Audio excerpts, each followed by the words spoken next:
the Bible, for all of you who don't know. I don't know which version it is. I don't know who's writing, who decided what to put it in here. John, we'll read John 1:17, 18. Do you know this one? I'll read what it says here. It says, no one has ever seen God, but God is the one and only, who is at the Father's side, has made him known. Right here, it says, no one has ever seen God, okay? You believe that? You take that? You want to read it? That's your book. This is what you take. You bet. Right here, same chapter, John 5:19. Right. It says here, Jesus gave them this answer. I tell you the truth, the Son can do nothing by himself. He can do only what he sees his Father doing. No one sees, he only does what he sees. Internal contradiction. So then this book has internal contradictions. Can we agree on that? Oh, you don't say yes or no answers. What do you say about this internal contradiction? One of the basic principles of interpreting any book is you have to read in context. And obviously, when you read John chapter 1, the main point is Jesus is God in human form. He begins. Ma'am, am I allowed to answer you or not? But you're not making sense. You say the same thing. Well, then why are you wasting your time standing here talking to me if I'm not making sense? Because look at all these people here who have questions. There's fine, then why don't you let me go on to other people? If I don't make sense, ma'am, why do you waste your time? Why am I going to let you misguide them with your misguidance? Oh, I see. So you have to sort of be a parasite who comes in here and just feeds off the people who are listening to me talk? Absolutely, why not? You've already made a fool of yourself here anyways. Why, that's pretty sad. Why can't you just be open and honest and have an honest dialogue? Let me explain this. Yep, okay. Explain this. Thank you. Okay. John chapter 1.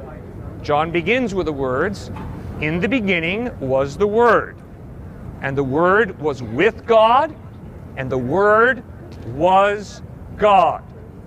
Crystal clearly, John 1:1 is stating the deity of Christ. The word there is Christ. The Greek word is logos. Obviously, by reading John 1, you know he's talking about Christ. Obviously, he's hearkening right back to Genesis chapter 1, verse 1, which says, in the beginning, God created the heavens and the earth. John is taking that and putting it in Greek. John 1:1, in the beginning was the Word, and the Word was with God, and the Word was God. Nobody has seen God. I haven't seen God. You haven't seen God. But the claim of John is, and the claim of Jesus is, that he is God, revealing himself in human form. That's clearly, unmistakably what John 1 is teaching. And you don't have to have a PhD in New Testament. Just read it yourself, and you'll figure that out. It's both John. I didn't flip to even a different chapter. It's 2 pages away. Both John saying, one saying no one sees God, the other one saying Jesus sees God. Is it saying Jesus sees himself? Is this something that everyone who reads the Bible takes exactly right. Jesus is claiming to be God, revealing himself in human form. That's his claim. And he sees himself. No, you're not God. Why would John write that? You're not God. What's the difference?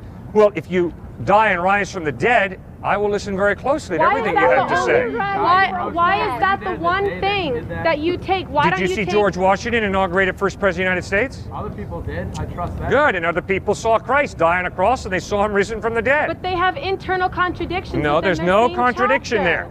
We human beings do not see God, but when God chose to become a human being in Jesus Christ, obviously Jesus knew the Father very, very intimately, very, very well.